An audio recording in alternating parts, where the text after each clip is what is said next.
শাকিব খানের বলে বন্ধু ছিল ইকবাল। ইকবাল বলে শাকিব খানের বন্ধু ছিল।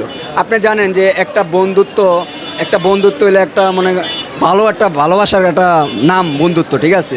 তো যারা আপন বন্ধু জীবনে চাবে না যে একটা বন্ধুর ক্ষতি হোক, ঠিক আছে?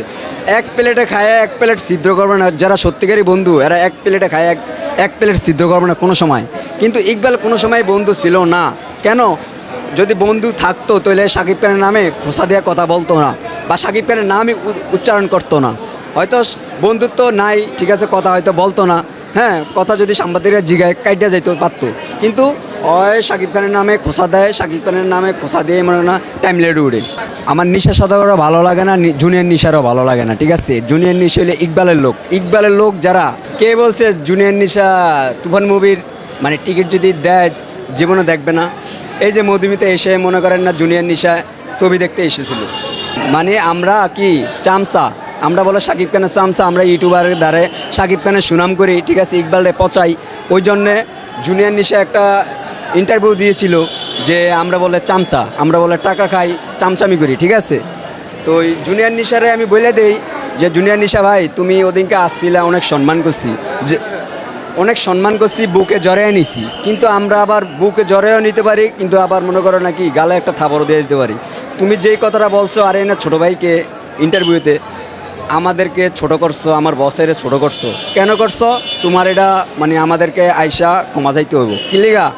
তুমি শাকিব খানকে আমরা সম্মান দিয়ে কথা বলি, বা আমাদের বসকে আমরা বসকেরা বলি, সম্মান দিয়ে কথা বলি, কিন্তু তুমি সাকিব সাকিব সাকিব সাকিব করে কথা বলছো, ঠিক আছে? তুমি ভাইও বলো নাই, বা বসও বলো নাই, বা বড় ভাই ওই সবও বলেন, এটা সম্মান দিয়ে কথা বলা উচিত।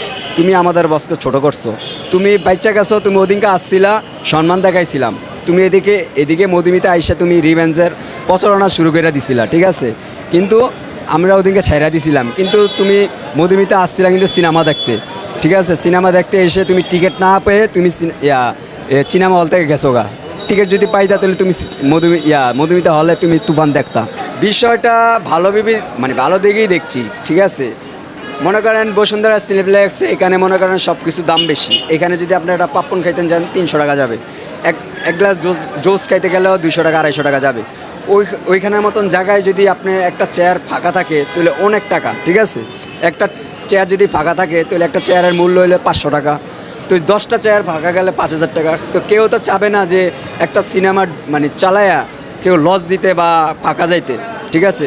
তারা এমন ছবি চালাবে যেটা মানে ব্যবসা হয়, সবাই সবার ভালো বুঝে। যেরকম আপনি বুঝবেন আপনারটা, আমি বুঝবো আমারটা।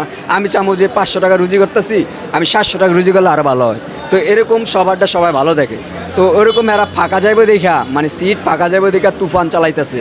সিনেপ্লেক্সেতে রিভেঞ্জ নামিয়ে দেওয়া হয়েছে, আগেও দেখছেন যে একটা সিনেমা নামিয়ে দেওয়া হয়েছে। তো সব সময় হ্যাঁ লগে এরকম হয় কি লিগা? ভালো সিনেমা করুক, এরা রাখবে অবশ্য। শাকিব খানের সিনেমা যে রাখতে হবে এমন কোনো কথা নাই। তুফান যদি খারাপ যেত তাহলে তুফানও নামিয়ে দিত, রিভেঞ্জ যদি ভালো যেত তো রিভেঞ্জও উড়াইতো, বা শো বাড়াইতো।